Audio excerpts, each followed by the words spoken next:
Satyabhama Institute of Science and Technology, Chennai. Satyabhama Institute of Science and Technology, Chennai. Erode மாவட்டம் தாளவாடியில் கோடை வெயில் மக்களை கடுமையாக வாட்டி வந்த நிலையில் தற்போது மிதமான மழை பெய்து வருகிறது. கூடுதல் விவரங்களோடு நமது செய்தியாளர் முருகானந்தம் இணைகிறார். வணக்கம் முருகானந்தம், மேலும் விவரம். வணக்கம் ஜெயஸ்ரீ. ஈரோடு மாவட்டம் தாளவாடி மலைப்பகுதியில் கடந்த சில மாதங்களாக கோடை வெயில் வாட்டி வந்தது. மேலும் இன்றும் நாளையும் தமிழகத்தில் இயல்பை விட 5 டிகிரி செல்சியஸ் வெப்பம் அதிகரிக்கக்கூடும் என சென்னை வானிலை ஆய்வு மையம் தெரிவித்திருந்த நிலையில் தாளவாடி மலைப்பகுதியில் காலை முதலே வெயில் அதிகமாக காணப்பட்டது. இந்த நிலையில் மதியம் முதல் தாளவாடி மற்றும் சுற்றுவட்டார பகுதியில் லேசான மேகமூட்டம் காணப்பட்ட நிலையில் தற்போது தாளவாடி மற்றும் சுற்றுவட்டார பகுதிகளான தலமலை, கோடிபுரம், முதியனூர், மல்லன்குழி உள்ளிட்ட கிராம பகுதிகளில் மிதமான மழை பெய்து வருகிறது.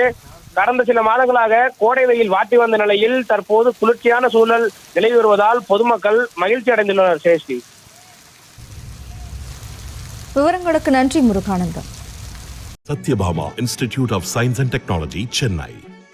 Satyabhama Institute of Science and Technology, Chennai. செய்திகளை உடனுக்குடனும் துல்லியமாகவும் தெரிந்து கொள்ள சப்ஸ்கிரைப் பண்ணுங்க.